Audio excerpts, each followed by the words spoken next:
जी अस्सलाम वालेकुम नाज़रीन, इटालियन न्यूज़ के खुसूसी बजट ट्रांसमिशन के साथ आपकी मेज़बान फ़ाइज़ा बुखारी। और आज हम बात कर रहे हैं बजट के हवाले से। आज वफाकी हुकूमत बिलाखिर बजट पेश करने जा रही है।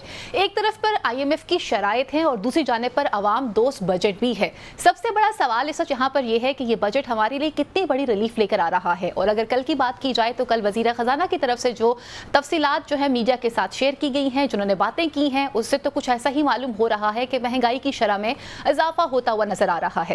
अगर बात की जाए गवर्नमेंट की पॉलिसीज के हवाले से तो इससे पहले इलेक्शन के दौरान तमाम तर सियासी जो जमातें हैं वो ये बात करती हुई नजर आ रही थी कि हमने आवाम को रिलीफ पहुंचाना है, सब्सिडी को खत्म किया जाएगा, लोगों को रिलीफ दिया जाएगा। लेकिन इसका सवाल ये है कि लोगों को रिलीफ आखिर किस तरह से दिया जाएगा और ये सब्सिडी आखिर कैसे मुमकिन होगी। और अगर बजट के अहदाफ के हवाले से बात की जाए तो अभी जो करंट रेशो नजर आ रही है उसके मुताबिक पाकिस्तान का हर शहरी 2,80,000 रुपए का मकरूज है। हमारा करंट डेफिसिट कितना है और शरह सूद कितनी हो सकती है और इस तमाम तर सिनेरियो के अंदर इकॉनमी आखिर किस तरह से ठीक होगी और इसके हवाले से गवर्नमेंट जो है वो अपने पास क्या प्लान रखती है। कल अगर बात की जाए टैक्स वसूली के हवाले से तो कल तक के जो फिगर सामने आ रहे थे उसमें यह बताया जा रहा था कि टैक्स वसूली में इजाफा तो हो रहा है मगर उसके साथ साथ कोशिशें की जा रही है कि उसे डिजिटल सिस्टम पे शिफ्ट किया जाए ताकि ह्यूमन रिसोर्सेज जो है वो इसमें इन्वॉल्व ना हो सके। ज़राअत के हवाले से भी तमाम तर डेवलपमेंट सामने आई जिसमें उनका कहना था कि गंदम के हवाले से बजाते खुद जो है वो नोटिस ले रहे हैं प्राइम मिनिस्टर, मगर साथ साथ ये भी कहना था कि हम चाह रहे हैं कि पास्को को जो है वो गवर्नमेंट की तहलील में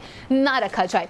इसके साथ जो सबसे बड़ी सिचुएशन है वो ये है कि हमारे जो सरकारी इदारे हैं जैसे KPIA की बात की जाए, स्टील मिल्स की बात की जाए तो वहाँ पर निजकारी की तरफ बढ़ा जा रहा है और निजकारी पे फोकस करने की बात की जा रही है। क्या निजकारी जो है वो सबसे बड़ा सोल्यूशन होगी? बेरोजगारी को किस तरह से डील किया जाएगा?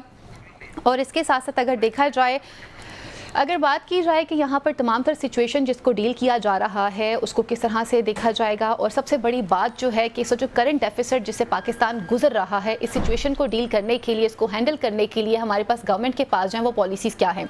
बजट जैसे ही तैयार किया जा रहा है, बजट से पहले हमने देखा कि वफाकी हुकूमत को बजट पेश करने से पहले ही खैबर पख्तूनख्वा की गवर्नमेंट ने अपना बजट पेश किया था। अब अगर इस बजट की सिचुएशन को देखा जाए तो वहाँ पर उन्होंने जिस तरह से बजट को सेट कर दिया है, क्या वफाक जो है इस बजट को अप्रूव कर सकता है, नहीं कर सकता, और दीगर सूबे जो हैं वो अपना बजट किस तरह से पेश करेंगे। हमारे साथ मौजूद हैं वाइस प्रेसिडेंट हैं चैम्बर ऑफ कॉमर्स के सीनियर वाइस प्रेसिडेंट हैं चैम्बर ऑफ कॉमर्स के ज़फ़र महमूद साहब। आपको खुशामदीद कहती हूँ। अस्सलाम वालेकुम जी। ज़फ़र साहब, अगर हम बात करते हैं पॉलिटिकल सिचुएशन से हट कर अगर इकॉनमी की सिचुएशन की तरफ आते हैं, सबसे पहले तो इकॉनमी को ठीक करने के लिए पॉलिटिकली स्टेबिलिटी होना बहुत ज़रूरी है और तमाम तर लोगों का एक पेज पे इकट्ठा होना बहुत ज़रूरी है, जो कि अनफॉर्चुनेटली हमें अभी तक सिस्टम में नज़र नहीं आ रहा कि तमाम तर जो लोग हैं वो एक जगह पे इकट्ठे हो सकें या कोई एक ऐसी मौशी जो है वो प्लान को सामने लेकर आ सकें कि जिसके मुताबिक हम ये कह सकें कि हमारा मुल्क आगे की तरफ बढ़ता हुआ नज़र आ रहा है। वो तमाम तर चीज़ें भी नज़र नहीं आ रही, कोई लॉन्ग टर्म पॉलिसीज़ भी नहीं रही। जो भी गवर्नमेंट आती है वो सिर्फ इतना ही पॉलिसीज़ को आगे तक लेकर चलती है जिसके टेन्योर तक महदूद रहती हैं। इस वक्त जो अगर करंट सिचुएशन देखी जाए, हमारी शरह सूद भी बढ़ती चली जा रही है और जो बजट पेश किया जा रहा है हमने IMF की शराइत को भी मलहूज़े खातिर रखना है, फिर उसके बाद इस बजट को तैयार किया गया है। तो आप सबसे पहले ये बताएं कि क्या ये आपको अवाम दोस्त बजट मालूम हो रहा है? बिस्मिल्लाहिर्रहमानिर्रहीम। बड़ा अच्छा एनालिसिस आपने किया है। दो तीन चीज़ें, एक चीज़ सबसे पहली जो आपने आखिर में पूछी है कि जी अवाम दोस्त बजट, तो पाकिस्तान की तारीख में कोई भी ऐसा बजट नहीं आया जो अवाम दोस्त बजट हो जी। हुकूमत हमेशा इसको मुल्क दोस्त बजट करार देती है कि जी ये मुल्क के लिए सख्त फैसले किए हैं और इस बजट के बाद फिर सारा साल गलत फैसले होते हैं। तो दरअसल ये कंटिन्यू टू होती है हुकूमत के उस अमल की जो सारा साल हुकूमत प्लानिंग और पॉलिसीज़ करती है, फिर उसके नतीजे में जो फैक्ट एंड फिगर आती है उसकी रोशनी में बजट देना पड़ता है जी। बिल्कुल। इस वक्त पाकिस्तान एक ऐसे दौर से गुजर रहा है जिसमें सबसे बड़ी बात है, दूसरी बात जो की मैं उसका जवाब दूंगा, पॉलिटिकल स्टेबिलिटी।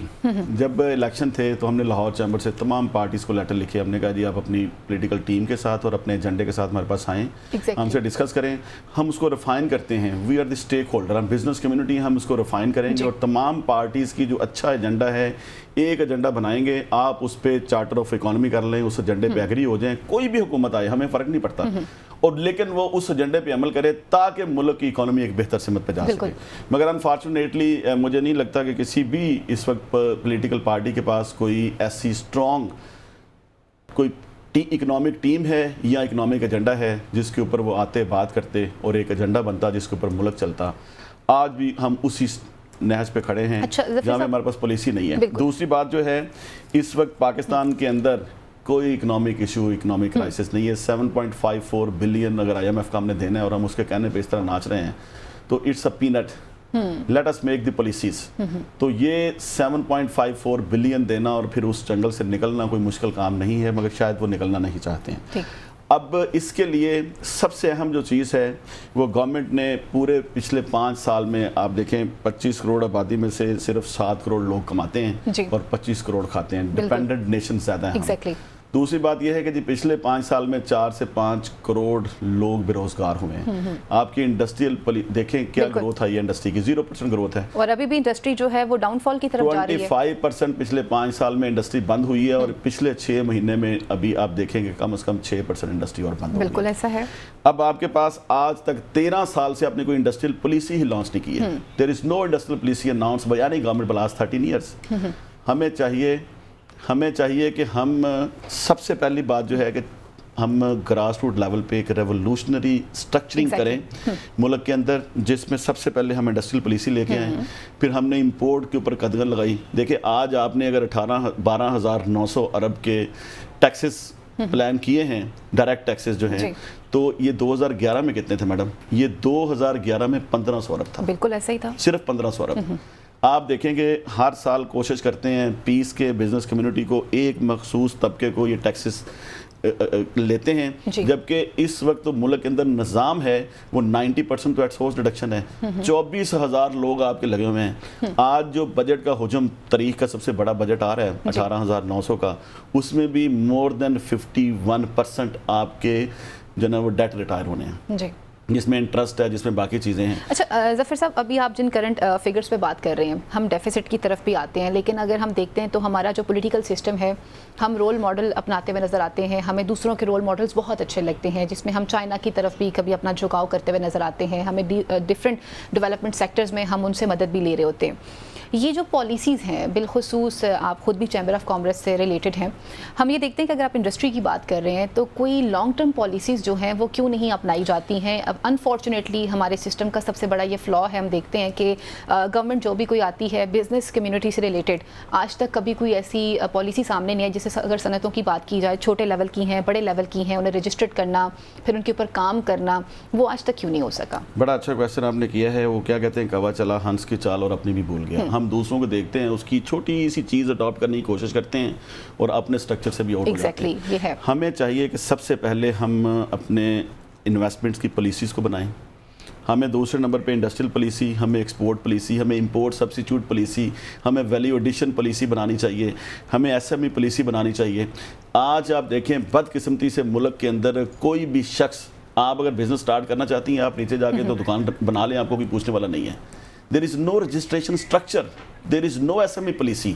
सबसे पहले एक ऑनलाइन एक डिपार्टमेंट हो अंडर बोर्ड ऑफ इन्वेस्टमेंट, उसमें आप ऑनलाइन रजिस्टर्ड होकर 1000 रुपये फीस दें और अपनी रजिस्ट्रेशन करा लें, आपको टैक्स इशू हो जाए, 100% बिजनेस टैक्सेशन में आ जाएगा। हमारी पॉलिसी नहीं है कि हमने SME को, इंडिविजुअल को, सोल प्रोप्राइटरशिप कंसर्न को रजिस्टर्ड करना है, ये नहीं करना। ऐसी कोई पॉलिसी मुल्क के अंदर नहीं है। बदकिस्मती से आप दुनिया के किसी मुल्क में चले जाएं, इंडिया में चले जाएं, रेडी वाले के ऊपर भी वो जो रेडी लगा रहा है वो भी रजिस्टर्ड है। तो एक तो हमें ये सिस्टम बनाना चाहिए। जो 6-7 पॉलिसीज मैंने कही हैं, ये 6-7 पॉलिसीज इमीडिएटली हमें लोकल सर्कमस्टेंसेस के मुताबिक बनानी है। हमें चाइना के पास नहीं जाना, हमें किसी और के पीछे नहीं जाना। लोग हमारी पॉलिसियां उठाते हैं। टेलीफोन लाइन पर ज्वाइन कर रहे हैं डॉक्टर हनीफ मुगल साहब, जो कि नायब सदर हैं पाकिस्तान इकोनॉमी वॉच के। आपको अपने प्रोग्राम में खुशामदीद कहते हैं। डॉक्टर साहब, अगर बात की जाए तो आज बजट पेश किया जा रहा है। गवर्नमेंट जो है, अगर देखा जाए, पॉलिटिकल इश्यूज अपने अपने साथ चल रहे हैं। ये एक ऐसा बजट है कि जहां पर अपोजिशन भी फ्रेंडली नजर नहीं आ रही और बहुत सारे तहफ़्फ़ुज़ात भी हैं। इस करंट सिचुएशन में ये जो बजट आ रहा है, IMF की शराइत भी हमारे सामने हैं और कुछ बातें जो है वो गवर्नमेंट की तरफ से पहले ही बता दी गई थी कि जो माजी में गवर्नमेंट रही है उसने IMF की शराइत को मानने से इनकार किया था, तो आज इसलिए महंगाई इतनी बढ़ती चली जा रही है। आप इस बजट को कितना अवाम दोस्त बजट देख रहे हैं और हमारी जो पॉलिसीज़ हैं बजट को लेकर, आप उन्हें कितना फ्रेंडली देख रहे हैं? बहुत शुक्रिया जी, इतने अहम मौजू पे आपने मुझे इनवाइट किया, मैं बहुत मशहूर हूँ जी। लेकिन जी मैम, पहली बात तो ये है कि ये जो बजट है ना, बजट नहीं है ना जी जी। बजट ये होता है कि एक टाइम फ्रेम होता है, उसके दौरान वो उसके लिए होता है, उसमें कोई कमी पेशी नहीं होती ना। ये तो हम हर 15 दिन के बाद, हर रोज बल्कि हमारी चेंज आ रही होती है। ये तो पहली बात तो ये कि बजट नहीं है ना। दूसरी बात ये है कि जिस तरह अवाम दोस्त है वो साथ बड़ा अच्छा बता रहे थे कि अवाम दोस्त, मुझे नहीं पता कि अवाम दोस्त ये किसको कहते हैं ना।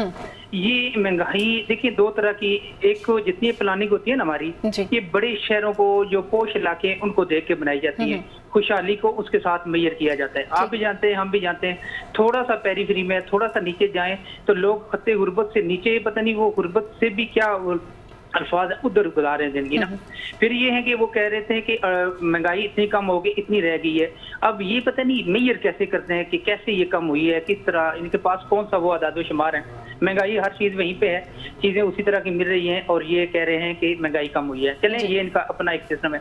दूसरा मैम एक बहुत अहम पॉइंट है, ये जो टैक्सेशन है ना, टैक्सेशन, ये सेल टैक्स अभी बढ़ा रहे हैं, ये चोरी का एक नया दरवाजा खोल रहे हैं ना। इससे देखना हर अगले साल लिख लें कि ये अगले साल इससे भी ज्यादा जो है वो आएगा, इसमें डाउनफॉल आएगा और इनके पास वो नहीं पूरे होंगे।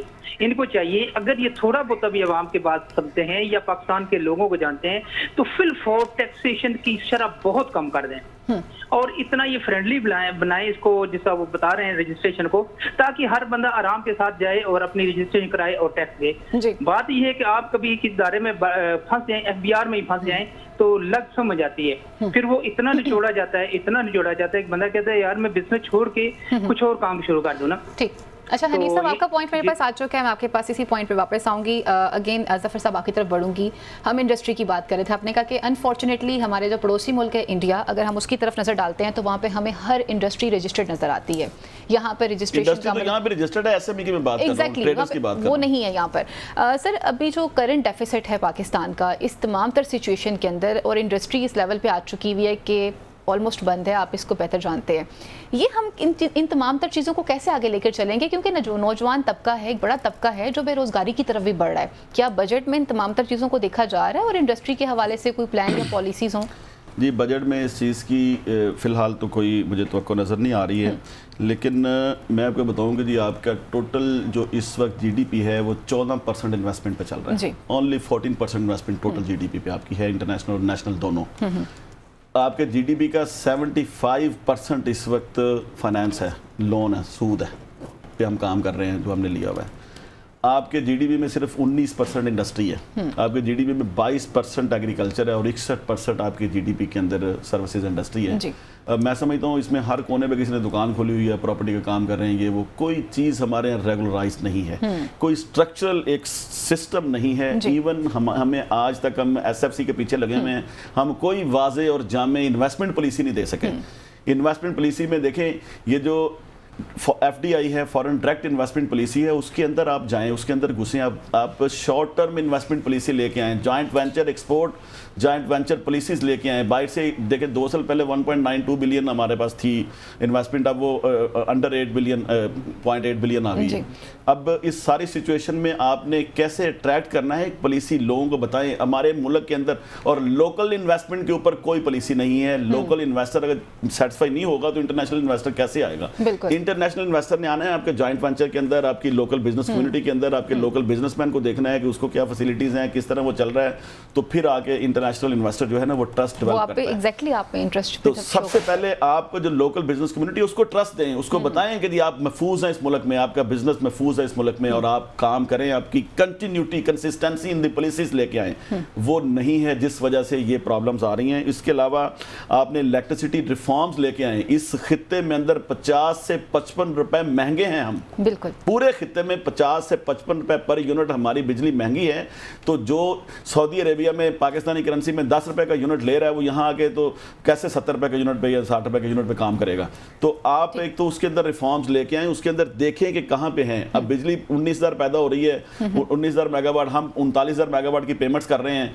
आप जो IPPs हैं वो उस जुल्म से निजात पाएं। अच्छा, उन्होंने IPPs पे बड़ा अच्छा जवाब दिया। उन्होंने कहा कि जी देखिए हम इससे जान तो नहीं छुड़ा सकते हैं, हम ये करेंगे कि हम बिजली ज्यादा इस्तेमाल करना शुरू कर दें क्योंकि ये टैक्स तो हमने पे करना है। ट्रांसमिशन लाइन से नहीं है आपके पास मैडम, कहाँ से बिजली? आप जब यहाँ से गुजरने आपके पास वो रास्ता ही नहीं है तो वहाँ से कैसे गुजरेंगे? आपने ट्रांसमिशन लाइंस पे काम नहीं किया और आपने IPPs लगा ली, आपने 39,000 मेगावाट पैदा कर ली, आप उसको यूज कैसे करते हैं? आपके पास ट्रांसमिशन लाइन ही 19-20 हज़ार की है।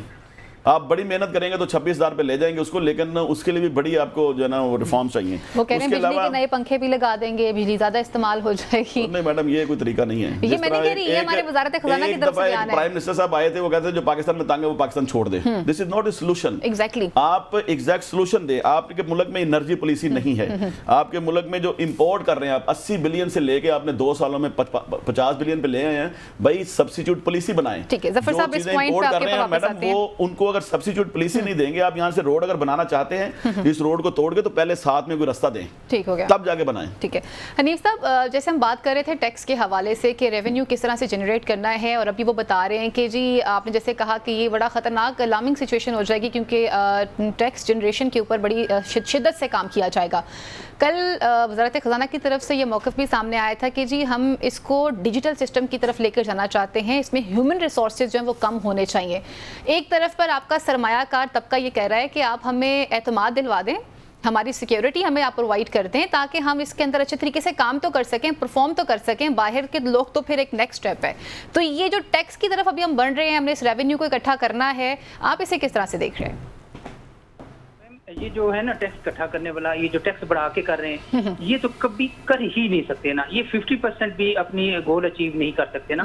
लेकिन मैं एक और बात करूंगा, अगर कोई बंदा सिंसियर है ना, ऊपर फैसला जहाँ फैसले होते हैं, उनको ये चाहिए कि देखिए एक पॉइंट पे आ जाए, सबसे पहले सिक्योरिटी प्रोवाइड करें। सिक्योरिटी हर बंदे को सिक्योरिटी दें, चाहे वो बिजनेसमैन है, यानी हर बंदा घर से निकले तो उसे ये सिक्योर हो कि मेरे बच्चे पीछे सेव हैं, स्कूल में जा रहे हैं, हॉस्पिटल में जा रहे हैं, हर बंदे को एक सिक्योरिटी दे दें, ताकि कोई बंदा भी आम लेम पर्सन भी अगर कोई जॉब अपना कोई बिजनेस करता है तो उसे ये हो कि कम से कम मेरा जो सिक्योर है और मेरा कोई बातें सुनने वाला है। बदकिस्मती से हम देखें बड़ी बातें जरूर करते हैं, लेकिन ये ऐसा एक इशू है, इस पे किसी की कोई तवज्जो नहीं है। सिक्योरिटी, सेंस ऑफ सिक्योरिटी, हर बंदा, हमारे मोर देन 99% लोग सेंस ऑफ इनसिक्योरिटी में है। इसलिए चाहे वो, अच्छा एक छोटी सी मिसाल यही दूंगा, और ये जो कहते हैं ना करप्शन हो रही है, लूट सूट हो रही है, इसके पीछे यही है ना। अब करप्शन की डेफिनेशन बेशुमार तरीकों से की जाती है, लेकिन मैं इसे बड़ी सिंपली करता हूँ। करप्शन बेसिकली नाम है खौफ का। कौन सा खौफ? खौफ भूख का खौफ। खुदा न खास्ता कोई भी बंदा जॉबलेस होता है, उसका बिजनेस खत्म होता है, सबसे पहले जो नजर पड़ती है बंदे के चूल्हे पे पड़ती है, अपने किचन पे जाके। सेकंडली बच्चों पे, फिर अपने बुढ़ापे पे ना। ये 3 चीजें ऐसी हैं जो बंदे को करप्शन करने पे मजबूर कर देती है ना। अब ये अगर सिक्योरिटी हम किसी तरीके से ये 3 चीजें इनकी सिक्योर कर देना, और फिर ये है कि देखें हमारे जितने हम खिते से हम है ना, हमारे कोई लोग अमीर हुए, किसी का वालिद अमीर हुआ, किसी का दादा अमीर हुआ, किसी का परदादा अमीर हुआ ना, इनके डीएनए में आज भी वो खौफ मौजूद है। अगर ये हमारी रियासत चाहती है कि हम लोगों को सही करें, सबसे पहले इनको सिक्योरिटी दें। बच्चा पैदा हो और मरने तक ये रियासत की जिम्मेदारी है, जहाँ कहीं गड़बड़ हो रियासत के साथ खड़ी हो ना। यकीन करें हमारी कौम इतनी बहादुर कौम है, और ये किसी चीज से नहीं घबराती। ये जो है ना IMF, ये तो आम। ठीक है हनीफ साहब, आपका पॉइंट आ चुका है, मैं जफर साहब की तरफ जाती हूँ। जफर साहब, अगर हम बात करते हैं सरमायाकारी के हवाले से, अभी रिसेंटली ही कुछ रोज़ पहले जो है वो दौरा चीन कंप्लीट किया गया, जिसपे गवर्नमेंट की तरफ से काफ़ी सेलिब्रेट किया जा रहा है कि हमने बड़ी अच्छे लेवल पे सरमायाकारी भी लेकर आ रहे हैं। हाई टेक्स जो है बिज़नेस कम्युनिटी, उनसे भी मुलाकात की गई है। फिर उससे पहले SIFC का इजलास भी हमने देखा है कि हम चाहते हैं कि इन्वेस्टमेंट पाकिस्तान में आए।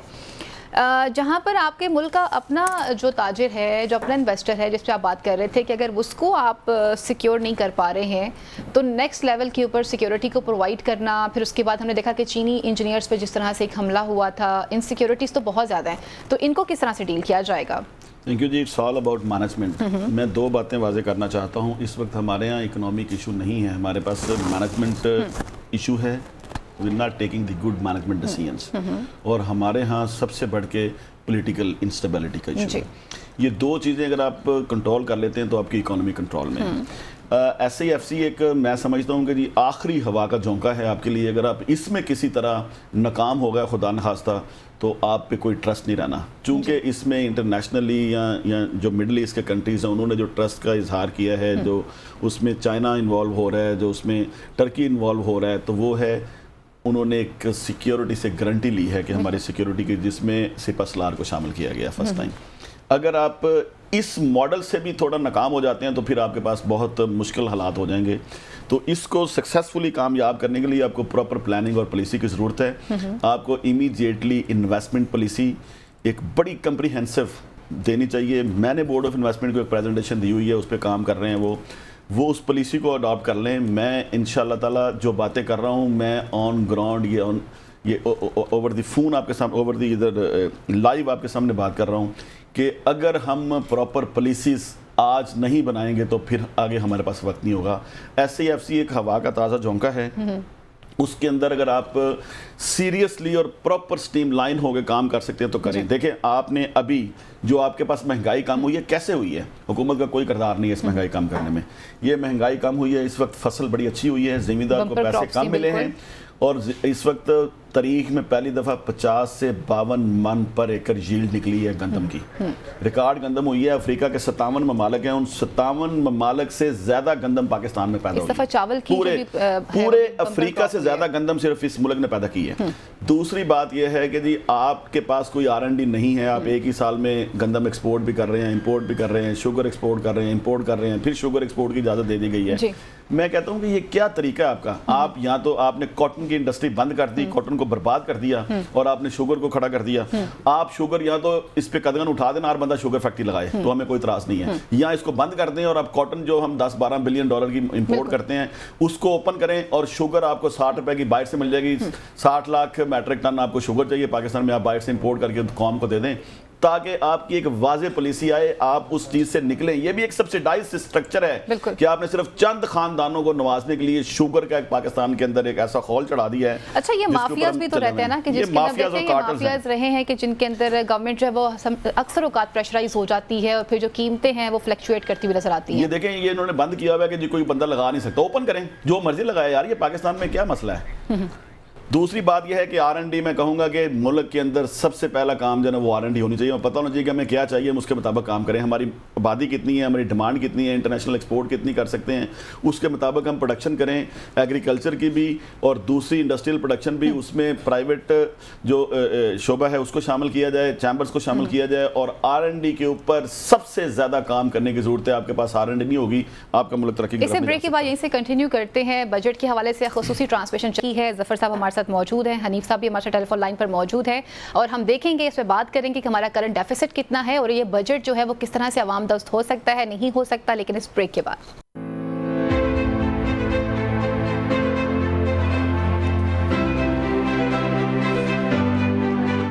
जी वेलकम बैक नाज़रीन। बात की जा रही है बजट 2024 के हवाले से, खसूसी ट्रांसमिशन चल रही है। हमारे साथ मौजूद है ईसा राना साहब भी, उन्होंने हमें ज्वाइन किया है। आपको प्रोग्राम में खुशामदीद कहती हूँ राना साहब।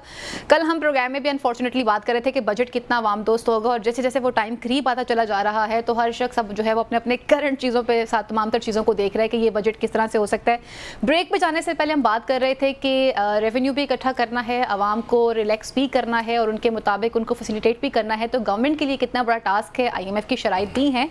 राना साहब, इससे पहले कि मैं जफर साहब की तरफ बढ़ूँ, मैं आपसे जानना चाहूँगी, ये जो बजट आ रहा है इस वक्त अगर हम पॉलिटिकल सिचुएशन की बात करें तो वो काफ़ी डिफरेंट नज़र आ रही है, क्योंकि ना अब हमारी जो स्टेबिलिटी है वो हमें ना होने के बराबर नज़र आ रही है। यहाँ पर वफाक जो है वो भी काम नहीं करना चाह रहा, लोगों से बातचीत नहीं की जा रही, अपोजिशन के साथ जो है वो भी डोर ओपन नहीं किए जा रहे। तो ये बजट कितना हमारे लिए अलार्मिंग सिचुएशन में है? सबसे पहले तो देखें, आप हुकूमत पे हमें तनकीद करते हैं सारे, हर बंदा हुकूमत पे तनकीद करता है। इस हुकूमत ने आते ही आज हर पाकिस्तानी कम से कम लाखोंपति है और हर पाकिस्तानी पे 2,80,000 रुपये कर्ज है। जी बिल्कुल। वो बच्चा जो जिसके पास दूध पीने को भी नहीं है उसने भी दुनिया के 2,80,000 रुपये देने जी। तो इतने कीमती कौम पूरी दुनिया में आपको नहीं मिलेगी, जहाँ का पैदाइशी बच्चा भी 3.25 लाख रुपए पूरी दुनिया के खा के पैदा हो रहा होता है। तो ये इतना बड़ा कारनामा है, मेरा ख्याल है कि इसके ऊपर तो हम सबको तालियां बजानी चाहिए। अच्छा, दूसरी बात ये जो हम बजट खेलते हैं ना, वैसे तो हम ड्रामेबाज कौम है, वह हमें ड्रामा नौटंकी, हमारी लीडरशिप को देख लें, वो जितना नौटंकी बाज होगा ना वो उतना बड़ा लीडर होगा। कौम भूखी मर रही होगी और वो अगर बेहतरीन मेकअप के साथ आला यूनिफॉर्म कैप पहन के यहाँ छड़ी लगा के खड़ा होगा, हम सारे कहते हैं यार क्या जच रहा है यार, क्या बात है। अब हम इस तरह के लोग हैं। बजट उन कौमों के बनते हैं जिनके पास पैसे होते हैं, और फिर वो तय करते हैं कि यार ये पैसे हमने इधर खर्चने, ये इधर खर्चने, साढ़े पल्ले नहीं गा तेला जी, असि कर दे मेला मेला। ठीक है ना, हमारा बजट से ताल्लुक क्या है? ये बजट पता क्या होता है कि लो जी असी पिछले साल भूखे मरे 6 घंटे, इस बारी 7 घंटे मरना है। ठीक है ना, अब आप पे पहले इतने टैक्स थे, अब आप पे इतने और टैक्स लग जाएंगे, क्योंकि आप यूज्ड टू तो हो चुके हैं टैक्स देने। अच्छा, अशराफिया इस मुल्क की, उस पे कोई हाथ डाल नहीं सकता।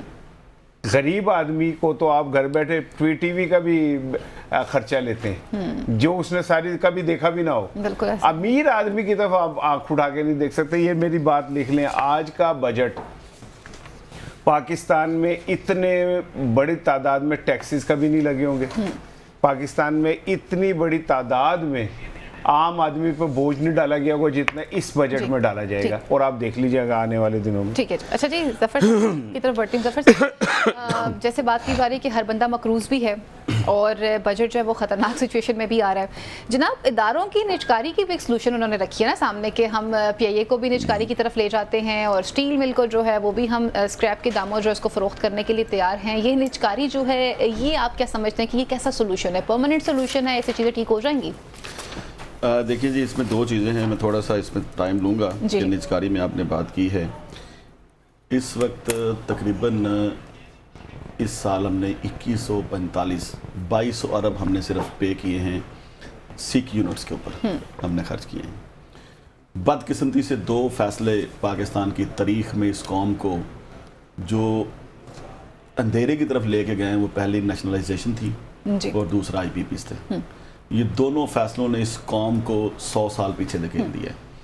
जो पहला फैसला था नेशनलाइजेशन का, उसमें 21 ख़ानदान गिन के वो सारे बाहर चले गए, वही मरे वही जिए, और वो 2 साल के अंदर यूनिट्स बर्बाद होके हमने अब कोई ख़रीदने को भी तैयार नहीं है। इंडिया को देखें, वहाँ पे वही 250 ख़ानदान ऐसा है जिन्होंने उस मुल्क को उठा दिया है। बिल्कुल ऐसा। अगर हम वो ना करते तो आप आज जहाँ इंडिया खड़ा है, $600 बिलियन के रिजर्व, $770 बिलियन की एक्सपोर्ट और 2030 में 2.1 ट्रिलियन की एक्सपोर्ट के टारगेट लेके खड़ा है, हम ये 2000 में पूरे कर चुके होते हैं। ये 68 के बाद आपका जहाज यूं गिर रहा है और आज तक नहीं उठ सका। उसके बाद जो जुल्म किया IPPs ने, आपके आने वाले 5 सालों में अगर हमने इस पे ना एक्शन लिया तो आपके इस वक्त जो बड़ी इंजॉय कर रही है ब्यूरोक्रेसी और सैलरी, और ये वो सैलरियाँ देने के पैसे हुकूमत के पास नहीं होंगे जब आप IPPs को बगैर आप कैपेसिटी चार्जेस ही देते रहेंगे इतने। तो इसकी नेशनलाइजेशन में भी हमें ट्रांसपेरेंसी चाहिए। करप्शन का ये आलम है कि जी इस साल 9,800 अरब का अप्रॉक्सीमेटली जो टैक्सेबल इनकम का टारगेट था, बाकी नॉन टैक्सेबल थे बजट के अंदर 13,460 में, तो वो आपकी जो करप्शन है वो 15,000 अरब की है। आप अगर मुल्क को चलाना चाहते हैं तो ट्रांसपेरेंसी लेके आए। 10-15% के चांसेस है, अब हम 80% इसके ऊपर चले गए हमें करप्शन पे। तो मुल्क को बचाने के लिए जेन्युइन पॉलिसीज, उनकी इम्प्लीमेंटेशन, और सबसे बढ़ के आप करप्शन पे कदगन लगाएं। पिछले दिनों अखबार में आया था FBR में बड़े पैमाने पे वो चीफ कमिश्नर और कमिश्नर लड़ पड़े हैं करोड़ों रुपए के हिस्से बांटने के ऊपर, अखबारों में आया है। तो आपके मुल्क के अंदर जब इस तरह का निज़ाम होगा और फिर आप अवाम को कितना नचोड़ेंगे, अल्टीमेटली वो मर जाएंगे। वो खून फिर खून है, गिरता है तो जम जाता है। जब ये खून आप नचोड़ लेंगे, वो गिरेगा तो जम जाएगा, फिर क्या होगा? तो उस बात से डरें।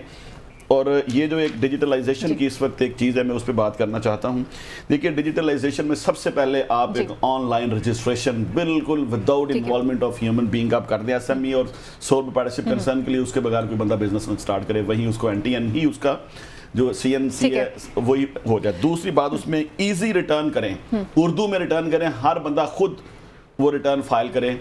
और तीसरी बात, आप जो इंडिविजुअल रिटर्न्स हैं उसमें आप आज अनाउंस कर दें कि जी जो CNIC है वही आपका NTN है। और ऑटो रिटर्न एक आपने कमांड देनी है अपने कंप्यूटर को, सारे CNIC जितने हैं उनके नाम से जो रिडक्शन हुई है, ये बड़ी अहम बात है मैडम, वो रिटर्न आप ऑटो रिटर्न कर दें। 3 साल के अंदर उनको नोटिस करके आप वो लेवल पे आ जाएंगे। पूरी कौम टैक्स दे रही है बाबा, ये गलत शोर है। कौन टैक्स नहीं दे रहा?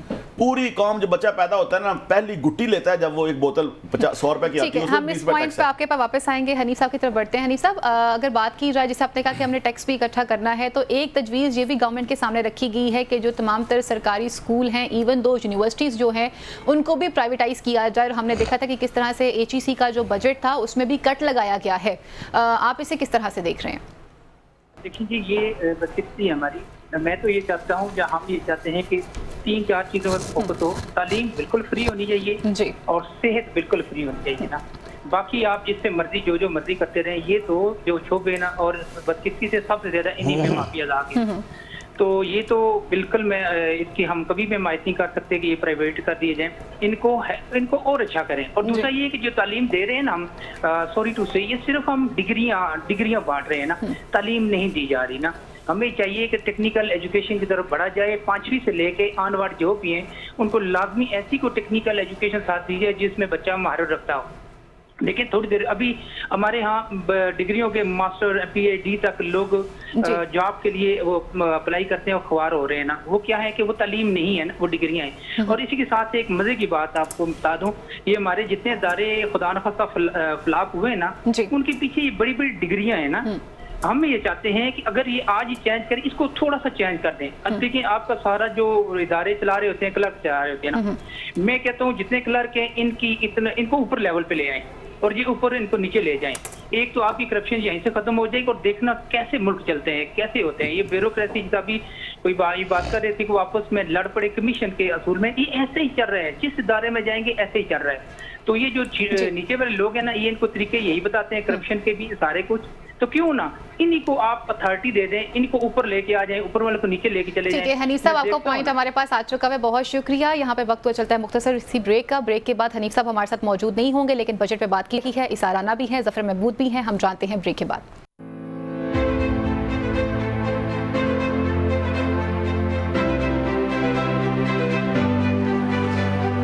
जी वेलकम बैक नाज़रीन। बजट 2024 के हवाले से खसूसी ट्रांसमिशन का सिलसिला जारी है और बात की जा रही है कि हुकूमत इस वक्त अवाम दोस्त बजट पेश करने में किस हद तक कामयाब होगी, किस हद तक कामयाब नहीं होगी। IMF की शराइ भी हैं, उन्हें भी डील करना है। और ब्रेक में जाने से पहले हम जिस तरह से बात कर रहे थे कि हमने रेवेन्यू भी इकट्ठा करना है, लेकिन लोगों को फैसिलिटेट किस तरह से किया जाएगा, इंडस्ट्री के हवाले से क्या इकदाम सामने आएंगे। और सबसे बड़ी बात जो है, जो टैक्सेस में इजाफा किया जा रहा है, इससे एक आम आदमी कितना असरअंदाज होगा। अशराफिया को दी जाने वाली सब्सिडीज़ जो हैं, इसके हवाले से क्या प्लान बनाया गया है और क्या प्राइम मिनिस्टर ऑफ पाकिस्तान या हमारे वजारत ख़जाना, जिस तरह से कल उनकी तरफ से एक सर्वे शेयर किया गया था, क्या वो इन तमाम तर चीज़ों को सामने रखते हुए इस बजट को तरतीब दे रहे हैं। और इसके अंदर जो सबसे बड़ा सवाल है वो यही किया जा रहा है कि एक बड़ा तबका जो है वो बेरोज़गारी की तरफ बढ़ता चला जा रहा है। आखिर उनके लिए ऐसी कौन सी ऑप्शंस जो हैं उन्हें क्रिएट किया जाएगा, उन्हें किस तरह से यूटिलाइज़ किया जाएगा और गवर्नमेंट इस हवाले से क्या पॉलिसी सामने लेकर आ रही है।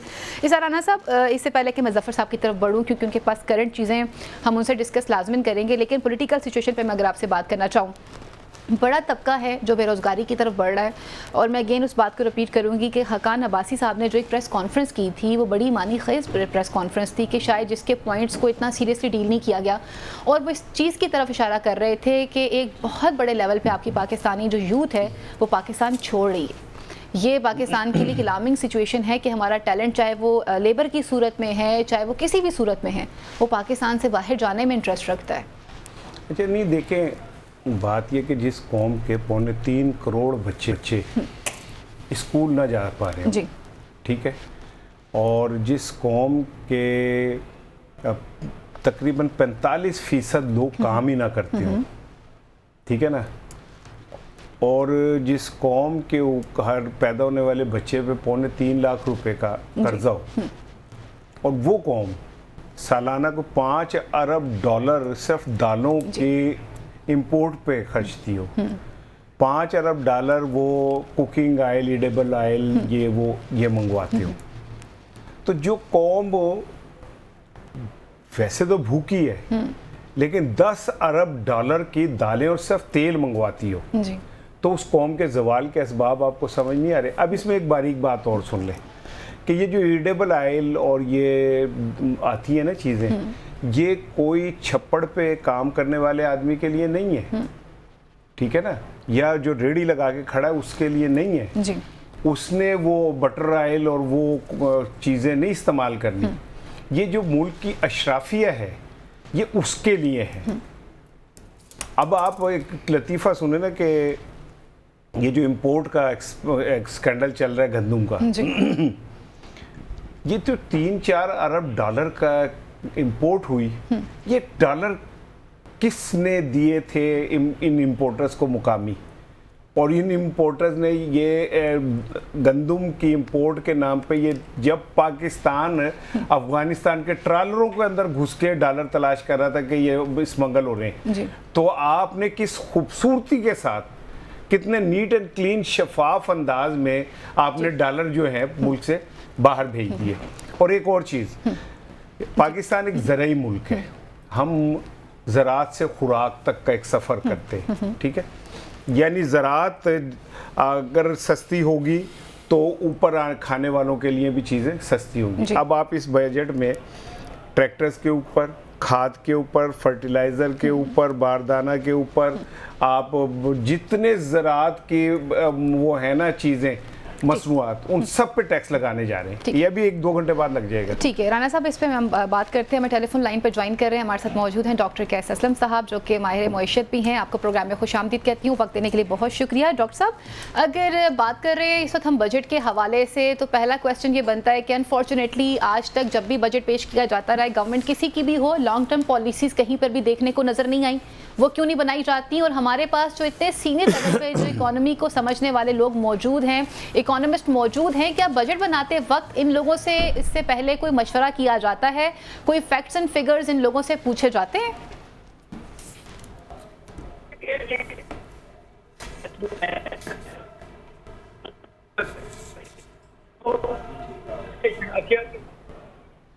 लाइन में थोड़ा सा इशू आ रहा है, मैं अगेन आपकी तरफ आऊँगी। मैं चाहूँगी कि पहले हम हमारे जो पीछे प्रोडक्शन टीम है उसको देख रही है। ज़फ़र साहब, मैं आपसे ये सवाल पूछ चाहूँगी कि अनफॉर्चुनेटली हम बजट अगर तरतीब देना चाहते हैं तो वहाँ पर हम ये देखते हैं कि वहाँ पर जो हमारे माहिर मईशत होते हैं, इकोनॉमिस्ट होते हैं, या इवन दो जो बिज़नेस कम्युनिटी के भी लोग होते हैं, इनसे मशवरा क्यों नहीं किया जाता और कुछ लॉन्ग टर्म पॉलिसीज़ क्यों नहीं होती हैं?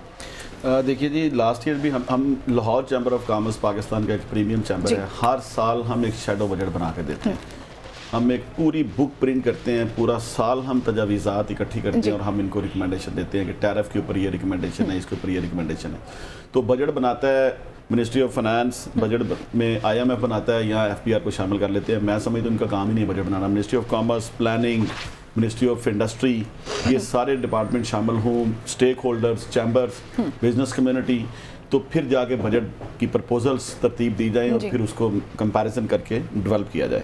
हमारे यहाँ बेसिकली किसी चीज़ की भी बेस मौजूद नहीं है। अगर आप सिर्फ ये देख लेना कि जी ये एनर्जी के ऊपर, तो हमारी एनर्जी की कोई पॉलिसी, कोई प्लानिंग नहीं है। पोर्ट्स हैं हमारे पास, इतनी बड़ी पोर्ट्स हैं, 1046 किलोमीटर का कोस्टल एरिया है, वहाँ पे हम बेशुमार चीज़ें बना सकते हैं। हमारे वहाँ क्यू लगी हुई है और हमारी कॉस्ट जो है ना पर क्यूबिक $6 तो समझ लेंगे गैस के ऊपर ज़्यादा आ रही है, सिर्फ वो क्यू की वजह से।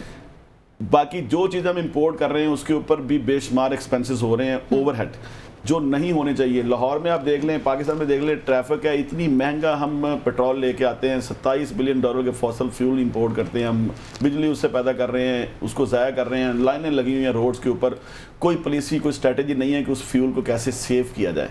तो बेसिकली तो एक कंप्रीहेंसिव स्ट्रेटजी होनी चाहिए कि जी चीज़ कहाँ से चलती है और उसके एंड तक कितने उसके ऊपर ओवरहेड चार्जेस हैं, उसको कैसे सेव किया जा सकता है। कोई पॉलिसी, कोई शख्स काम करने को तैयार नहीं है, कोई R&D नहीं है, कोई सिस्टम नहीं है, कोई प्लानिंग नहीं है। डॉलर की बात आप करें तो हमारे यहाँ सिर्फ 2 सोर्सेज हैं डॉलर के। एक जो 9.6 मिलियन पाकिस्तानी बाहर हैं वो पैसे भेजते हैं तकरीबन, इस साल उन्होंने 27 समथिंग भेजा लास्ट ईयर। फिर हमारी एक्सपोर्ट है, वो भी अप्रोक्सीमेटली इतनी है, कुछ 56-56 बिलियन डॉलर की हमारी टोटल फॉरेन एक्सचेंज हमारे पास आता है।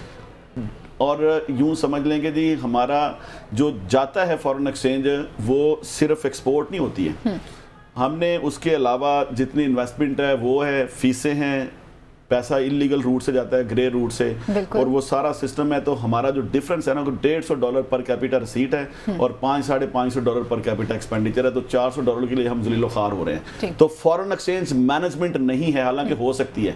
फिर उसके बाद मुल्क के अंदर आ जाए, मुल्क के अंदर डॉलर लोगों ने स्टॉक किया हुआ है, जो मुल्क दुश्मन लोग हैं, मैं कहता हूँ वो मुनाफा की नहीं है खाली, वो गद्दार भी हैं कि जो ऐसी चीज़ जिसकी मुल्क को जरूरत है उसको स्टॉक करके बैठे हुए हैं, उनको निकालना चाहिए। लोकल इन्वेस्टमेंट पॉलिसी लेके आनी चाहिए कि जी हम जो लोकल इन्वेस्टर है उसके लिए हमने क्या यहाँ पे अपॉर्चुनिटी डेवलप की है, हम उसको फोकस करें। 22-23 महकमों से आपने अप्रूवल लेनी है, फिर आपने जाके फैक्ट्री लगानी है। ईज ऑफ डूइंग बिजनेस में 108 नंबर पे आज भी दुनिया में। ठीक है जी अच्छा साराना साहब, सॉरी डॉक्टर कैस हमारे साथ लाइन पे भी मौजूद नहीं है, कुछ लाइन प्रॉब्लम आ रही है। मैं जफर साहब से चाह रहा था कि एक दो एग्जैक्टली प्लीज आप अगर आप जी प्लीज जफर साहब, आप जो ये डॉलर की बता रहे हैं कि जी हमारे पास तो दो ही सोर्स हैं, एक हमारे जो दयारे गैर से भेजते हैं या हम कुछ इंपोर्ट कर लेते हैं। इंपोर्ट हमारी ऑलमोस्ट कहीं है वो वजूद ही नहीं रखती। लेकिन इन हालात में ये जो ऐसे 20 अरब डॉलर दुबई लीक्स में चले गए तो हम 1.5 अरब डॉलर के लिए IMF के तलबे चाटते हैं और 20 अरब डॉलर हमारे सियासतदान और हमारे ऑफिसर्स इस मुल्क से ले जाते हैं और ले जाके बाहर डंप कर देते हैं। तो क्या मैं समझने के लिए आपसे कि क्या आपको बजट में इस तरह की भी पॉलिसी बन सकती है कि ऐसे लोग, आई एम सॉरी ऐसे लोग नहीं बल्कि वो कहें हम जैसे लोग, क्योंकि इन्होंने डॉलर जो है स्मगल करने होते हैं ना, हम अफगान ट्रालरों को तो देखते हैं, उनको जो 20 अरब डॉलर ऐसे चले जाते हैं। सर इकोनॉमी पे इसका कितना असर होता है? सर दो चीज़ें, बड़ी अच्छी बात आपने पॉइंट आउट की है कि डॉलर की मैनेजमेंट, यही मैंने कहा था कि फॉरेन एक्सचेंज मैनेजमेंट हमारे पास नहीं है। बिल्कुल। सबसे बड़ी चीज़ ये है कि जितने पाकिस्तानी बाहर बैठे हुए हैं वो अमेरिका और यूरोप से तकरीबन 70% ग्रे रूट से पैसा आता है, जो यहाँ से पेमेंट हो जाती है और वो बाहर एडजस्ट हो जाता है, जिसका आपने जिक्र किया $1 बिलियन। उसके अलावा मिडल ईस्ट से इधर उधर से 50% पैसा आता है। 70 से 80 बिलियन डॉलर का क्वेश्चन है। अगर हम उनको एड्रेस कर लें, हम ये कहें कि जी 2 लाख डॉलर जो भेजता है उसको हम एक स्पेशल कार्ड दे दें, उसको इज्जत दें। जो 5 लाख डॉलर मंथली भेजता है उसको हम पासपोर्ट दे दें वो फॉरेनर को, जो उसकी यहाँ पाकिस्तान में जितनी इन्वेस्टमेंट उसको सिक्योर करें, उसको गारंटी दें, उसको इज्जत दें, उसको मकाम दें, उसको बताएं कि आप बैंक के थ्रू पैसा भेजेंगे तो मुल्क का क्या फायदा है और आपका क्या फायदा है। तो अगर हम ये पॉलिसी एक उनके लिए बना दें तो सबसे पहले तो हम 60 से 70 बिलियन डॉलर वो आ सकता है। फिर आप जो एक्सपोर्ट करते हैं, आप पूरी दुनिया का प्रिंसिपल है कि जी आप वैल्यू एडिशन के बाद एक्सपोर्ट करेंगे, रॉ मटेरियल पे पाबंदी लगा दें और वैल्यू एडिशन की पॉलिसी बनाएं, लोगों को उसमें चार्म दें, लोगों को छोटे SME को इन्वॉल्व करें, हमें बताएं, हम पॉलिसी बना के देते हैं, 5 साल में हम उसमें आपको डबल कर देंगे।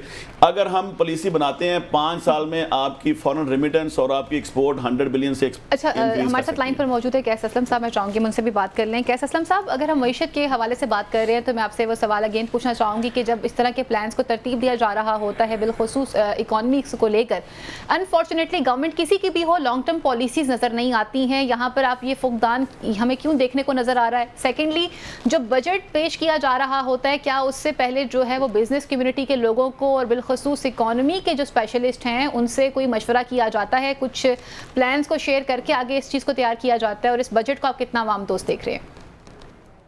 बात ये है कि बिजनेस कम्युनिटी से मगर अमूमन उनकी बातें मानी नहीं जाती जी। प्लानिंग कमीशन के लोग हैं वो इसमें इन्वॉल्व होते हैं, मगर आप प्राइम मिनिस्टर अपने 5 साल के वो बजट एक काम का होता है जी, यहाँ एडहॉक है। दूसरी बात ये है कि आप तो वो हो नहीं सकता, बजट तो हुकूमत पाने का नाम है, नाम है। अब तो वो अब 5 साल पैसा देना तो उसको तो टैक्स ज्यादा IMF की बातें मानी जाएंगी जी, जो आप लोग हैं उनकी बातें मानी जाएंगी। ये मुल्क ठीक है। राना साहब, अब हम बात कर रहे हैं जिस तरह से सिचुएशंस के हवाले से, सर एक सबसे बड़ा अलमिया जो हम देख रहे हैं इस मुल्क में वो है ब्यूरोक्रेसी को डील करना, जिस पे कई दफ़ा आपने भी प्रोग्राम में बात की है। सर ये जो ब्यूरोक्रेसी को दी जाने वाली मराहत हैं, क्योंकि इसका बर्डन भी तो हम लोग ही उठा रहे हैं, इस मराहत को आप किस तरह से समझते हैं कि किस तरह से डील होना चाहिए? क्योंकि हम तो देखते हैं ये तो पब्लिक सर्विस के लोग हैं जिन्होंने आवाम की खिदमत करनी है, लेकिन अनफॉर्चुनेटली अगर हम इसके बजट को देखें तो वो बजट ऐसा है कि जो बहुत ज़्यादा है और हर साल इसमें इजाफा ही होता है। लेकिन ये जो हमारी ब्यूरोक्रेसी है ना, इसकी तरबियत की है गोरा साहिबान ने जी। अच्छा, उन्होंने जो ब्यूरोक्रेसी की तरबियत की थी, it was not for serve but it was for rule, ये रूलिंग के लिए थी। और यही वजह है कि यहाँ से जो ब्यूरोक्रेसी गई वापस तो उन्होंने उन लोगों को डंप कर दिया था, उन्हें पब्लिक सर्विस में कहीं जगह नहीं दी थी, क्योंकि उनका माइंडसेट रूलिंग था, खिदमत नहीं था। मिसाल आप देख लें हमारी पाकिस्तान की ब्यूरोक्रेसी, बिल्कुल, यानी कि अभी पंजाब हुकूमत ने पिछले साल पता नहीं कितने लग्जरी गाड़ियाँ, कोई मेरे ख्याल 300 के कितने लग्जरी गाड़ियाँ जो हैं बिल्कुल खरीदी हैं, ठीक है। फिर उसके बाद जो कौम, आप अंदाज़ा करें कि मैंने वो फिगर निकाले हुए, मैं भी आपको शेयर करूंगा कि कितने करोड़ की बिजली जो है ये हमारी अशराफिया मुफ्त इस्तेमाल करती है। उस कौम की बिजली, जिस कौम के लोग भूखे मर रहे हैं, जिनके पास खाने को पैसा नहीं है, उस कौम की जो बिजली है वो ये लोग, मैं एक छोटी सी चीज़ बता रहा हूँ आपको, मैं ज़ाती तौर पे समझता हूँ, बल्कि ज़फ़र साहब से इस पे पूछिएगा कि ये जो हम मुसलसल रोना रोते हैं जी, बजट से पहले ब्रेनस्टॉर्मिंग होनी चाहिए, स्टेक होल्डर्स को, क्या ये फैसिलिटी हमें अवेलेबल है? क्या हम इतने आज़ाद और ख़ुद मुख्तार हैं कि अपने जो अखराजात हैं और अपने जो हमने महसूलात हैं उनको सामने रख के बजट बनाना है, या IMF हमें बजट बना के देता है, या हम IMF को बजट देते हैं और वो उसे अप्रूव करता है? तो हमारी खुद मुख्तारी और हमारी ये जो हम बढ़के मारते हैं, तस्वीरें खिंचाते हैं, ये कहाँ पे स्टैंड करती है? ज़फ़र साहब से पूछें। ठीक है, अच्छा ज़फ़र साहब, जैसे हम बात कर रहे हैं करंट सिचुएशन के हवाले से, यहाँ पे हम देखते हैं कि जो पॉलिटिकल सेक्टर है वो तो अपनी जगह पर है, लेकिन जो डेवलपमेंट सेक्टर है उस पर भी पैसे खर्च करने हैं। फिर हम ये कह रहे हैं कि हमने अवाम दोस्त बजट भी पेश करना है, फिर IMF की शराइत भी हैं, फिर अपना रियासत का एक मेक ओवर भी है, उस पर भी पैसे खर्च किए जा रहे हैं। ये डेवलपमेंट सेक्टर पर जो पैसे रखे जाएंगे, और जैसे अभी राना साहब बात कर रहे थे कि क्या हम जो बजट तरतीब देते हैं ये IMF हमें बनाकर देता है, ये हमारे मुताबिक बन रहा होता है, और अगर IMF बना के दे रहा है तो क्या उसमें ये तमाम तर प्रोटोकॉल्स, ये तमाम तर जो मेक ओवर जो रियासत के हैं, इनको देखा जा रहा होता है? देखिए जी, मैं आपको एक बात बताऊँ, बुनियादी तौर पे ये आपका अदारा है, इसमें अगर मेरा इंटरेस्ट है 30-40% का या 70% का, तो आपने मुझे जो फैक्शन फिगर देने हैं उसको मैंने अपने मुताबिक मोटिवेट कर दिया। ये जो बजट है ये बना होता है, इसमें सिर्फ फिगर्स ही चेंज होती हैं, सिर्फ जगलिंग ऑफ वर्डिंग है। तो जब बैगर्स हैव नो चॉइस, जब हमने उनसे मांगना है, उनसे लेना है, तो इंटरनेशनल पावर्स, उसके पीछे एक पूरी साइंस है। ये जो IMF है ना, IMF में पाकिस्तान का भी 2% शेयर है। पूरी दुनिया का जो 100% है उसमें से 16% अमेरिका के पास है, और 86% पे आपकी अप्रूवल होती है। जी बिल्कुल। आपको पूरी दुनिया आपके साथ खड़ी हो और अमेरिका आपके अगेंस्ट खड़ा हो तो आप फाइनेंसिंग नहीं ले सकते। सो $150 बिलियन सारा उनके पास सिस्टम है, $7-7.5 बिलियन हमें दिया हुआ है, लेकिन वो उसके पीछे सिर्फ IMF नहीं है, उसके पीछे पूरी दुनिया है, उसके पीछे पूरी साइंस है, और वो अपने मुताबिक फैक्शन फ्लो करते हैं। वो कहते हैं कि जी रोटी कपड़ा मकान, हम इस लेवल पे ना जाएं, हम वहीं फंसे रहें। हमारे यहाँ बदकिस्मती से एक सिस्टम के तहत एक प्लानिंग, इंटरनेशनल स्ट्रक्चरिंग की गई है कि पाकिस्तान को ट्रेड बेस्ड इकोनॉमी बनाया जाए।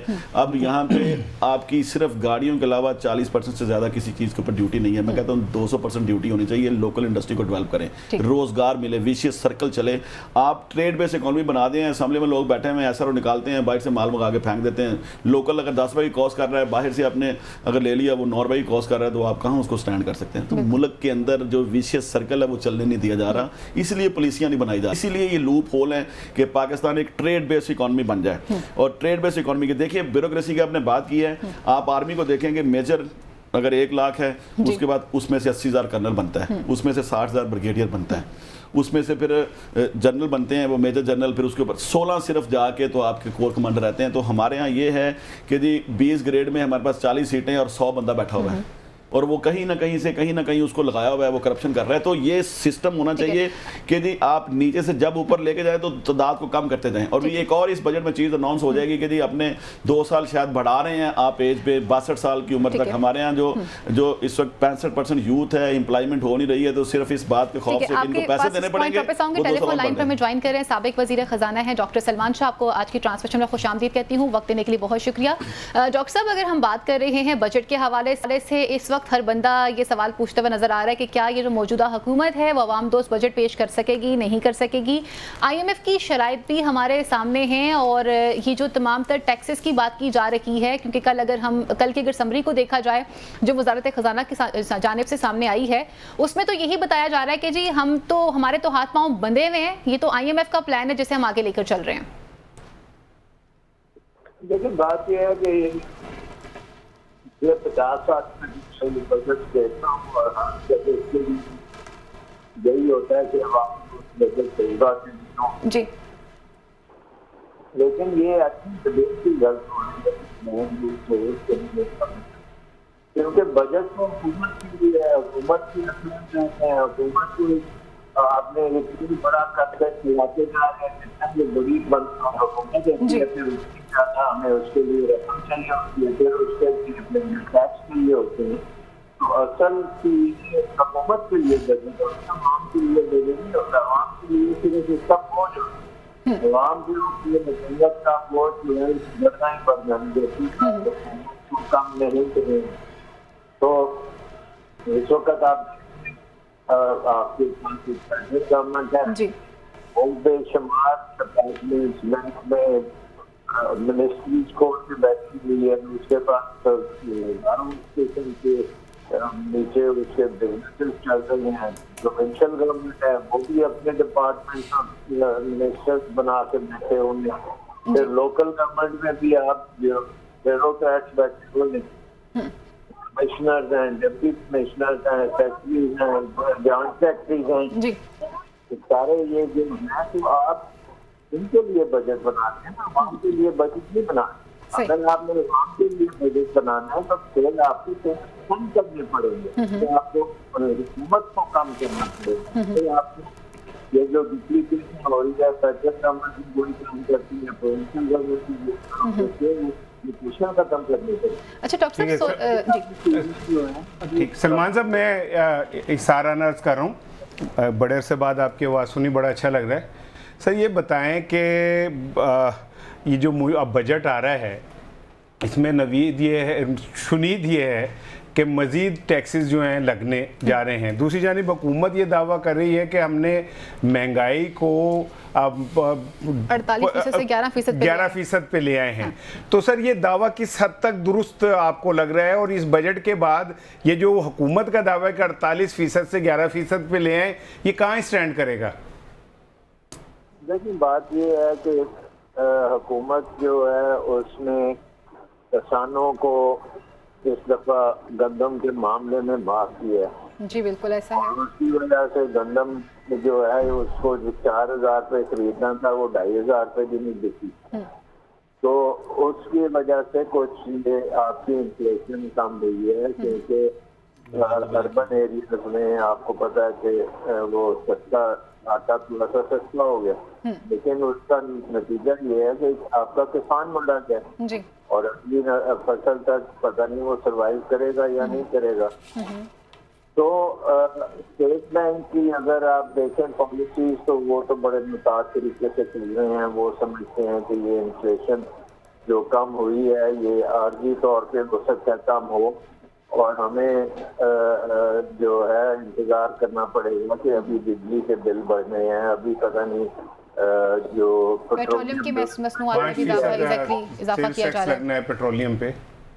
इसलिए ये कहना कि हम जीत गए इन्फ्लेशन की जंग, ये जरा थोड़ी सी प्रीमेच्योर है।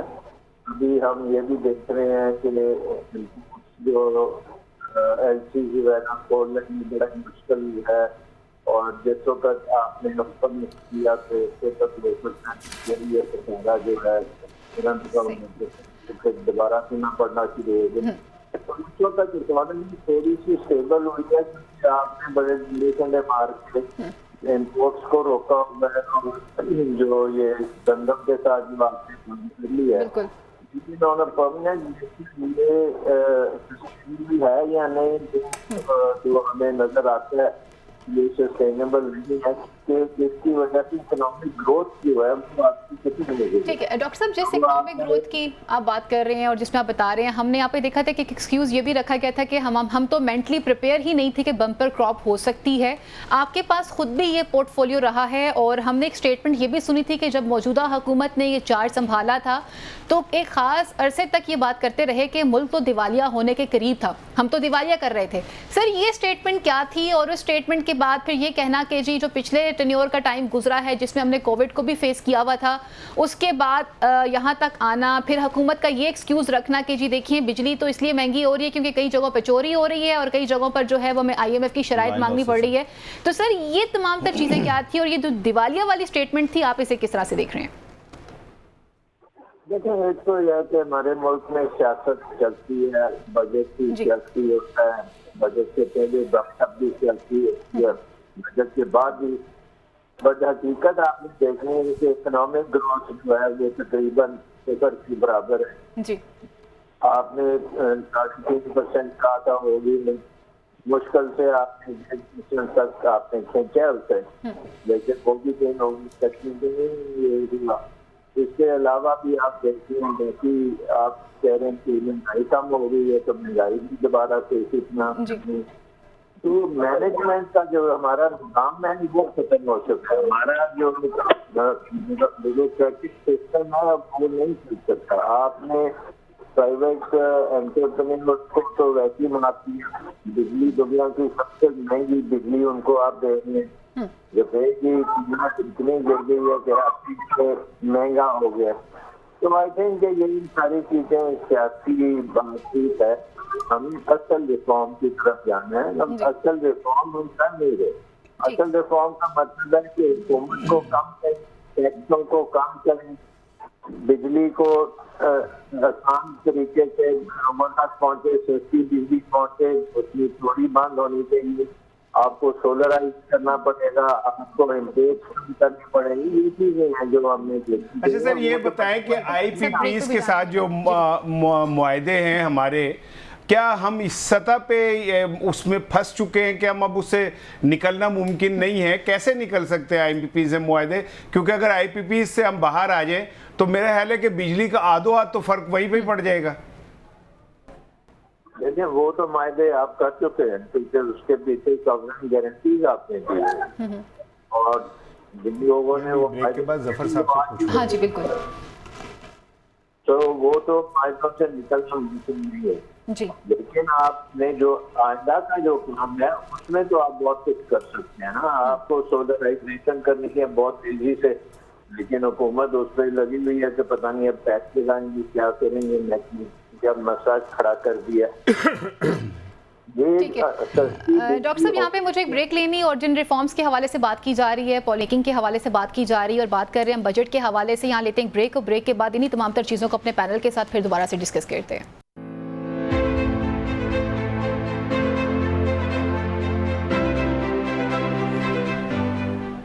जी वेलकम बैक नाज़रीन। बात की जा रही है बजट के हवाले से, वफाकी हुकूमत ने क्या बजट पेश करना है, इस हवाले से खुसूसी ट्रांसमिशन का सिलसिला भी जारी है। ज़फ़र साहब, ब्रेक पर जाने से पहले जिस तरह से पाकिस्तान के साबिक वज़ीर ख़जाना हमें बता रहे थे कि हमें रिफॉर्म्स भी करनी है, पॉलिटिकल रिफॉर्म्स भी चाहिए हैं, लेकिन उसके लिए शायद अभी तक गवर्नमेंट जो है वो मेंटली प्रिपेयर्ड नहीं है, और इसी वजह से हर साल अनफॉर्चुनेटली जो बजट आता है उसका जो सबसे बड़ा असर है वो आवाम पर ही पड़ता है। सर, इससे पहले कि राना साहब भी आपसे कुछ सवाल करना चाहें, मैं एक मासूम सा सवाल ये पूछना चाहूँगी कि एक तरफ पर जब इकॉनमी की सिचुएशन ख़राब हो जाती है तो दूसरी तरफ हम ये देखते हैं कि आए दिन खबरों में ये खबर सामने आना शुरू हो जाती है कि जी आज स्टॉक एक्सचेंज की जो मार्केट है उसने रिकॉर्ड सतह पर जो है वो अपना बिजनेस जो है क्लोज़ किया है, आज ये हो गया, और आज इस तरह की खबरें सामने आ रही होती हैं। क्या एक आम बंदे को स्टॉक एक्सचेंज से कोई फ़र्क पड़ रहा होता है? और ये जो न्यूज़ होती है जिसको हम सेलिब्रेट कर रहे होते हैं कि अच्छा डॉलर को कंट्रोल कर लिया, उसकी परवाज़ में कमी आ गई है, स्मगल होने से रोक दिया है, और स्टॉक एक्सचेंज ठीक हो रहा है, इसे आप किस तरह से देख रहे हैं? ये देखिए, स्टॉक एक्सचेंज का लोकल बिजनेस से कोई ताल्लुक नहीं है। जब आपकी इकोनॉमी का विशियस सर्कल स्टॉप होगा, क्लोज होगा, तो दो जगह पे इन्वेस्टमेंट होगी। एक आपकी प्रॉपर्टी के अंदर, जो इस वक्त भी 1500 ट्रिलियन से ज्यादा पैसा सिर्फ प्लाटों के अंदर डंप है। लोगों ने इंडस्ट्री बंद कर करके प्लाटों में पैसा लगा दिया, क्योंकि इंडस्ट्री में तो अब मार्कअप इतना ज्यादा है कि पॉलिसी रेट 22% था, 1.5% कम हुआ है, तो वो फीजिबल नहीं रहा। 2-4% प्रॉफिट है, इसमें प्रॉफिट ज्यादा है, काम कोई नहीं है, काम चोर कौम है, वो प्लाटों में घुस गई है। हुकूमत ने इस पर फैसिलिटेट किया, इमरान खान के दौर में ये सबसे ज्यादा फैसिलिटेट हुआ और सारा पैसा उसमें डंप हो गया। दूसरा जो ईजी वे है वो स्टॉक एक्सचेंज में पैसे बनाना है, क्योंकि जब कहीं और सर्कुलेशन से पैसा निकलता है तो वो स्टॉक एक्सचेंज में जाता है, उसका बिजनेस को और उसका उस सर्कल को उल्टा नुकसान होता है। लेकिन स्टॉक एक्सचेंज एक सिर्फ एक इंडिकेशन होती है इंटरनेशनली कि इस मुल्क में स्टेबिलिटी है और ये है, उसका सिर्फ इतना है, और उसमें मोर देन 60% इंटरनेशनल इन्वेस्टर होता है, फॉरेन इन्वेस्टर है जो पैसा डालता है, फॉर द टाइमिंग निकालता है और ले जाता है, और उससे उल्टा हमारी इकॉनमी को भी नुकसान होता है। लेकिन चूंकि वो इंडिकेशन है, वो एक चीज़ है, उसको चलते रहना चाहिए। जो असल चीज़ है, अभी डॉक्टर साहब बड़े एक्सपीरियंस बंदे हैं, उन्होंने बात की थी रिफॉर्म्स की, जिसका मैं पहले जिक्र कर चुका था कि मैंने 7-8 सेक्टर काउंट करवाए थे आपको कि ये पॉलिसीज बनाएं, ये रिफॉर्म्स लेके आए, तब इस मुल्क को चलना है। तो वो रिफॉर्म्स और पॉलिसी बहुत ज़रूरी हैं। ये अपना डॉक्टर साहब ने बड़ी अच्छी बात की है, तो मैंने उससे पहले कहा था कि 8 या 9 पॉलिसीज कम अज़ कम जो है ना वो दें। मैं एक स्टडी कंडक्ट करा रहा हूँ जी लाहौर चैम्बर के अंदर, हमारी R&D टीम में 1 साल से कर रही है, 8 या 10 स्टडीज़ मैं इंशाल्लाह पब्लिश कर रहा हूँ जिसमें हमारी ये रिफॉर्म्स और इसके ऊपर हमने प्रपोजल्स दी हुई हैं, उस पर हम काम कर रहे हैं। दूसरा जो सबसे बड़ी बात है, इस वक्त अगर ये बजट इतना महंगा बजट है, इतना ज़्यादा टैक्सेस है, तारीख के सबसे बड़े टैक्सेस, इसकी इम्प्लीमेंटेशन में अगर आपको अवाम की तरफ से कॉन्फिडेंस नहीं होगा, अवाम की तरफ से कॉपरेशन नहीं होगा, तो आप ठुस हो जाएंगे। ठीक है ज़फ़र साहब, मैंने ब्रेक से पहले हम बात कर रहे थे IPPs पे, तो उनका कहना था कि भाई हम तो उनसे मुआहदे में हैं तो हम नहीं निकल सकते। तो अगर ये ईस्ट इंडिया कंपनी जो हमारे पे आके बैठ गई है और हम इससे नहीं निकल पाते, कैपेसिटी बिल्डिंग के नाम पर हम अपने सारे पैसे इकट्ठे करके उनको पकड़ा देते हैं हर महीने। दूसरी तरफ 8 अरब 50 करोड़ की बिजली जो है अशराफिया मुफ्त इस्तेमाल कर रही है, ब्यूरोक्रेसी और वो। तो ऐसा एक मुल्क कैसे तरक्की कर सकता है? और ये जो आप कह रहे हैं कि रिफॉर्म्स तो वो सियासी हुकूमतें ला सकती हैं जो पॉलिटिकली आवाम के अंदर जिनकी डेप्थ हो, से हो, तो वो रिफॉर्म्स कर सकती हैं। लेकिन जिनके मुतालिक आवाम को, आम आदमी को भी हो गए आए ने बस 47 फार्म वाले, तो कैसे वो रिफॉर्म्स करेंगे? आप नहीं समझते कि पॉलिटिकल स्टेबिलिटी और दूसरा ये कि अब मकबूल अवामी हुकूमतें ही कोई रिफॉर्म्स ला सकती हैं? देखिए जी, IPPs की जो आपने बात की, पहले मैं उस पर बात करूंगा। 3 चीज़ें उसमें हो सकती है। 30 साल होने को हैं ये IPPs का जो हमारे ऊपर ये बैठा हुआ है ये असाब, तो मेरा ख्याल है कि इसको कुछ तो एग्रीमेंट कंप्लीट होते हैं, उनको रिन्यू ना करें, बंद करते हैं। लेकिन कल और बाकी जो लेकिन इसमें तो पाकिस्तान के अपने सनतकारों के बंद करें, उनको भी बंद करें जी। जो फ्यूल के ऊपर चल रहे हैं, जो उनको आप लोकल कोयले के ऊपर शिफ्ट कर दें। आपको थोड़ा सा मिटिगेशन का इशू होगा, ये स्मोक का ये थोड़ा सा प्रॉब्लम, लेकिन लोकल कोयले पे कन्वर्ट करें। आपकी जितने बाहर से आयल ला के आप उनको आप ला के दे रहे हैं, और चार्जेस 2-2 महीने बाद हमें वो इसके ऊपर बिल के ऊपर आ जाते हैं कि ये एडजस्टमेंट चार्जेस हैं, वो हमारी सारी फीसिबिलिटी खत्म हो जाती है। हमने 2% कमाया होता है, 6% हाथ। आपकी बात काट रहा हूँ, जितनी पाकिस्तान को अल्लाह ने वो दी है सोलर की कैपेसिटी, ठीक है ना, इतना सूरज की रोशनी, इतनी हरारत, सारा कुछ, तो अगर हम शिफ्ट करें सोलर की तरफ तो क्या इससे ज्यादा अच्छा फिजिकल उसमें कोई दो राय नहीं है। लेकिन IPPs के हवाले से मैं ये बात कर रहा हूँ कि इमीडिएटली हमें वो जो कॉन्ट्रैक्ट रिन्यू नहीं करने चाहिए। जो रिन्यू हुए हैं, जिनका टाइम है, उनको आप इमीडिएटली कोयले पे, लोकल कोयले पे शिफ्ट करें। लोकल कोयले पे वो आपके सारे जो इंटरनेशनली वो जो आपके डॉलर जा रहे हैं उसके ऊपर वो रेवेन्यू आपका सेव होगा। तीसरी बात यह है कि जो ही कॉन्ट्रैक्ट खत्म हो, इसको बंद कर दें। आप कॉन्ट्रैक्ट रिन्यू ना करें, कॉन्ट्रैक्ट रिन्यू हो रहे हैं, इसमें बड़े किकबैक्स हैं। राणा साहब, आप क्यों अंदर की बातें पूछते हैं? कोई बंदा इसको खत्म करने को तैयार नहीं है। पाकिस्तानी सरमायाकार जो इसमें बेनिफिशियरी है, यही इन हुकूमतों को सपोर्ट करते हैं इलेक्शन मुहिम के अंदर। सर, हम इंटरनेशनली क्यों एक्सपोर्ट नहीं कर पा रहे? हम कम्पीट ही नहीं कर पा रहे हैं। 20 पैनी पे जाके हमें पड़ रहा है अगर यूनिट, तो कैसे हमारी टेक्सटाइल भी बर्बाद होगी, सारी चीजें बर्बाद होगी। अगर हम सही मानों में इस चीज को लेके आए तो हमारा 7 से 8 पैनी के ऊपर हमारा ये आ जाता है। मैंने प्रपोज किया था कि आपके पास 2 डैम हैं, तरबेला और मंगला, 3-4 हज़ार वो दे रहे हैं आपको। भी अब नहीं, तरबेला और मंगला 22 पैसे से लेकर 45 पैसे तक पर यूनिट इस वक्त वो अपनी पूरी कर चुका है। उसको पब्लिक लिमिटेड कंपनी बनाएं, और जो पाकिस्तानी बाहर बैठे हैं सिर्फ उनको डॉलर के अंदर वो दे दें। उससे आप पॉलिसी बनाएं, ये एनर्जी पॉलिसी मैं देता हूं, उसकी पॉलिसी, उसी से पैसे डेवलप करके आप एनर्जी पॉलिसी बना के आप 5 साल के अंदर इसको 5-6 पानी पर लेके आ सकते हैं। ये बड़ी एक सिंपल बात है। राणा साहब, जैसे अब ये बता रहे हैं कि पॉलिसीज़ मैं आपको बना के दे सकता हूँ, इस तरह का बेशबहा हमारे पास एक एक्सपीरियंस टैलेंट मौजूद है जिन्होंने मुख्तलिफ सेक्टर्स के अंदर से काम किया हुआ है। गवर्नमेंट पॉलिसीज़ बनाते वक्त एक तो लॉन्ग टर्म पॉलिसीज़ नहीं है, ठीक है, रिफॉर्म्स भी वो नहीं चाहते हैं। एक्सपर्ट ओपिनियन क्यों नहीं साथ शामिल की जाती है? और फिर बिलखुसूस डार साहब को बड़ा उन्होंने लाया था ना खुसूसी तैयारी के ज़रिए कि वो आएंगे, डॉलर की परवाज़ में कमी आ जाएगी। फिर उन्होंने बिजनेस सेक्टर के लोगों से भी मुलाकात की, और नून लीग अपने पास ये स्पेशलिटी रखती है कि हम जितना अच्छे तरीके से, एग्जैक्टली, बिल्कुल, मुझे बताया तो ये तमाम इस तरह के लोगों को यूटिलाइज क्यों नहीं किया जा रहा होता? अच्छा, आप सुने, देखें, ये जो पाकिस्तान, चीन, इंडिया, ये इस तरह के जो ममालिक हैं ना, इनको 70-80 साल में दुनिया में एक रेवोल्यूशन आया और ममालिक को आज़ाद होना शुरू हुए जी। इसी दौरान वर्ल्ड बैंक और IMF का क़याम किया गया, ठीक है, और ज़बरदस्ती कर्जे दिए गए। ये ज़फ़र साहब इस इस्तिलाह को ज़्यादा बेहतर समझेंगे, इकोनॉमिक हिटमैन जी। इन्होंने पूरी दुनिया के अंदर बहुत सारे ममालिक की मईशतों को तबाह कर दिया जी।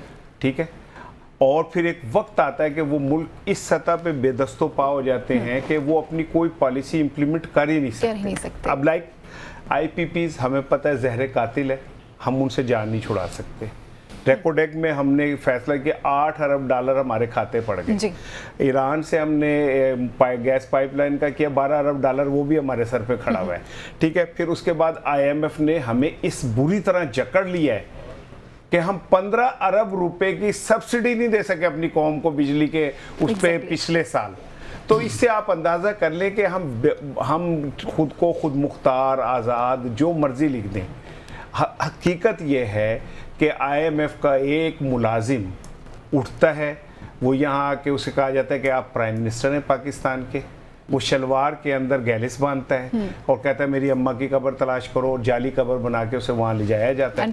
ठीक है, फिर IMF का एक मुलाजिम उठता है, वो जर्मन से, उसको उठा के कहते हैं कि अब ये हम आपका वजीर खजाना होगा। तो ऐसे में I am sorry just last word, ये ख्वाब हैं, देखे जाएं, देखने में हर्ज कोई नहीं है, लेकिन मैं तो कड़वी बात आपको कह चुका हूँ, ना बजट हमारे हाथ में है, ना हम बना सकते हैं, ना हमारी इतनी औकात है कि हम बजट बना सकें। कंक्लूजन अगर लेना चाहूँ तो किस तरह से, और आपके वक्त का भी बहुत राना साहब की बात पे एक शेर याद आ गया कि फलक को जिद है जहाँ बिजलियाँ गिराने की, हमें भी जिद है वहीं आशियाँ बनाने की। वाह। पूरी दुनिया 86 साल से पाकिस्तान को ये बनाना चाह रही है, और हमारी कौम के कुछ लोग ऐसे हैं जो इसके सामने शीशा पलाई दीवार की तरह खड़े हैं, और इंशाल्लाह वो एक दिन कामयाब होंगे। राना साहब, ये मेरा ईमान है अपने अल्लाह पे, और मैं आपको यकीन दिलाता हूँ कि हमारी ही कौम के लोग इस मुल्क के लिए खड़े हैं और खड़े होंगे, और ये ब्लैक शिप से एक दिन निकल जाएंगी। बहुत शुक्रिया। यहाँ पर दो चीजें मुझे ब्रेक पे जाना है, वक्त हमारे पास बहुत कम है, सॉरी टू से। यहाँ पे वक्त हुआ चलता है मुख्तसर सी ब्रेक का, और ज़फ़र महबूब साहब आपका बहुत शुक्रिया, राना साहब आपका बहुत शुक्रिया। यहाँ पे हम ब्रेक लेंगे, और ब्रेक के बाद एक नए पैनल के साथ आपके साथ फिर दोबारा सबको ज्वाइन कर रहे हैं,